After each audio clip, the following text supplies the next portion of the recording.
Hello guys, എല്ലാവർക്കും എൻ്റെ YouTube ചാനലിലേക്ക് സ്വാഗതം. ഇന്നത്തെ യാത്ര നമ്മുടെ സ്വന്തം പറശ്ശിനിക്കടവ് മുത്തപ്പനെ കാണാനാണ്. അതിൻ്റെ കൂടെ നമ്മുടെ പ്രജാപതി എന്ന പ്രജൂട്ടൻ്റെ ചോറൂണ് കൂടിയുണ്ട്. നല്ല വെറൈറ്റി പേരല്ലേ, ഏട്ടൻ്റെ മാത്രം സെലക്ഷനാണ്. ഞങ്ങൾ അവനെ കുഞ്ഞൂട്ടാന്ന് വിളിക്കും, അതല്ലേ നല്ലത്. പറശ്ശിനി എല്ലാവർക്കും ഒരു വികാരമാണ്. എത്ര വന്നാലും മടുപ്പ് തോന്നില്ല.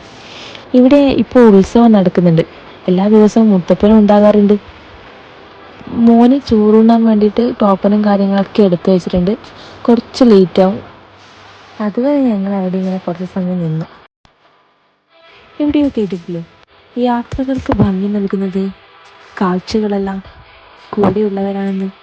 അതൊക്കെ സത്യമാണ് കേട്ടോ. പിന്നെ ഇവനെ ഇങ്ങനെ കളിപ്പിക്കാൻ ഭയങ്കര രസമാട്ടോ. ക്യാമറ കണ്ണുകൾ കാണുമ്പോൾ അവൻ എന്തിനില്ലാത്തൊരു ചിരിയൊക്കെ ചിരിക്കും. അത് കാണാനും റെക്കോർഡ് ചെയ്യാനും എനിക്ക് ഭയങ്കര ഇഷ്ടമാണ്. പിന്നെ ഞങ്ങൾ ഒന്ന് അകത്ത് കയറാൻ വേണ്ടിയിട്ട് ടോക്കൺ നമ്പർ ആകുമ്പോഴേക്കും അകത്തൊക്കെ കയറി ഒന്ന് പ്രാർത്ഥിച്ചിട്ട് വരാമെന്ന് കരുതിയിട്ട് പോയതാണ്. ഈ വെള്ളമൊക്കെ കാണാൻ എന്ത് രസമെന്നറിയോ. ഇപ്പോൾ കുറച്ച് ക്ലീനൊക്കെ ആയിരുന്നു. ആദ്യമൊക്കെ അവിടെ ചെറിയ ചെറിയ വേസ്റ്റൊക്കെ വന്നിങ്ങനെ നിന്നിട്ട് കണ്ടായിരുന്നു. ഇപ്പോൾ കാണാൻ നല്ല രസമുണ്ട്. ഈ കുട്ടിക്കുറുമ്പികളൊക്കെ ഭയങ്കര ഷാഢ്യമായിരുന്നു. പിന്നെ ഞങ്ങൾ പ്രാർത്ഥിച്ച് കഴിഞ്ഞ് ടോക്കൺ ആവാനായപ്പോൾ ഇവിടെ വന്നു. ഇത് കുട്ടി മുണ്ടൊക്കെ ഉടുപ്പിച്ചിട്ട് സുന്ദരനാക്കി ചോറുണ്ണാൻ വേണ്ടി ഇരുത്തിയതാണ്. അപ്പോഴേക്കും എൻ്റെ മോൾ അവനിങ്ങനെ കുഞ്ഞൂട്ടാ വിളിച്ചിട്ട് ഇങ്ങനെ കളിപ്പിക്കുന്നുണ്ട്.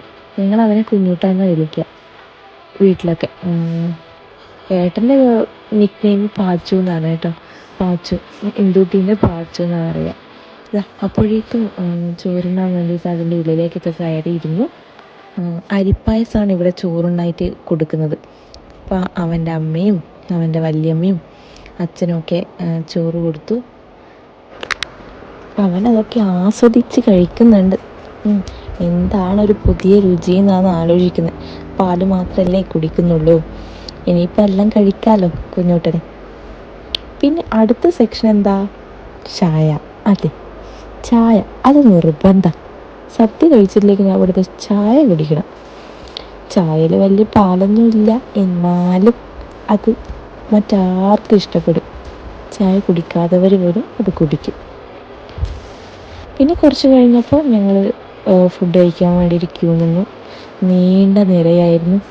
കുറേ സമയത്തെ കാത്തിരിപ്പിന് ശേഷം ഞങ്ങൾ ഫുഡും കഴിച്ചു. ഫുഡ് കഴിച്ച് പുറത്തൊക്കെ വന്ന് ഇങ്ങനെ കുഞ്ഞുട്ടിനെ തട്ടിയിട്ട് നിൽക്കുകയാണ്. ഇനി എന്ത് ചെയ്യുമെന്ന് ആലോചിക്കുക. പോയാലോ വേണ്ട, ബോട്ടിൽ കയറിയാലോ? ഇങ്ങനെ മാറി മാറി തീരുമാനങ്ങൾ വന്നു. അവസാനം ബോട്ട് യാത്ര തന്നെ എഗ്രി ചെയ്തു. ബോട്ട് യാത്ര ഇപ്പോൾ അടുത്ത് തുടങ്ങിയതാണ്. ഞങ്ങളിപ്പോൾ 2-3 തവണയായി ബോട്ടിൽ യാത്ര ചെയ്തിട്ട്. അപ്പോൾ ഇപ്പോൾ എല്ലാവരും പറഞ്ഞു ഞങ്ങൾക്കും കയറണം എന്ന് പറഞ്ഞിട്ട് അങ്ങനെ ഞങ്ങൾ അടുത്ത ബോട്ട് യാത്രയിലേക്ക് തിരിച്ചു. പക്ഷേ ഉച്ചയായിന്. അപ്പോഴേക്കും അവിടെ ആൾക്കാരൊക്കെ കുറഞ്ഞു. ബോട്ടിൽ യാത്ര ചെയ്യണമെങ്കിൽ ഒരു മിനിമം നമ്പർ ഓഫ് പീപ്പിൾ വേണം. പക്ഷെ അതിൽ അത്രപാട് ആൾക്കാർ അവിടെ ഉണ്ടായിരുന്നില്ല. പിന്നെ ഞങ്ങൾ ചെറിയൊരു ഫാമിലി ബോട്ട് എടുത്തു.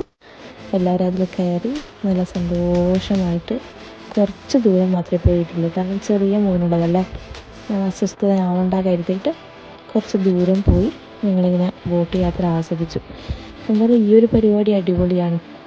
പറശ്ശിനീൻ്റെ മുഖച്ഛായ തന്നെ മാറ്റിയൊരു സംഭവമാണ് ഈ ബോട്ട് യാത്ര. എന്തായാലും ചെറിയ ഉത്ഭയത്തോടു കൂടി തന്നെ ഈ ഒരു ബോട്ട് യാത്ര ആസ്വദിക്കാൻ പറ്റി. കുറച്ച് സമയം ഈ 2 കുട്ടികൾ ഇതുപോലെ ഇരുന്നിട്ടുള്ളൂ ചിരിച്ച് കളിച്ച്. പിന്നെ ഞങ്ങൾ വീട്ടിലേക്ക് മടങ്ങാൻ വേണ്ടിയിട്ടുള്ള ഒരു ഒരുക്കത്തിലാണുള്ളത്. അപ്പോഴേക്കും എന്തെങ്കിലുമൊക്കെ വാങ്ങിത്താന്നുള്ളൊരു മൈൻഡിലാണ് ഇത് രണ്ടും കൂടി ഇങ്ങനെ മുന്നോട്ട് പോകുന്നത്. അങ്ങനെ ഞങ്ങൾ അവിടുന്ന് രണ്ടാൾക്കും കൂടി കുറച്ച് കളിപ്പാട്ടമൊക്കെ വാങ്ങി. കളിപ്പാട്ടം ഇല്ലാതെ വരില്ല. ഇത് കണ്ടേ, ഓരോന്ന് കാണുമ്പോൾ അത് വാങ്ങാനുള്ളൊരു ത്വര ഇങ്ങനെ കൂടിക്കൂടി വരും.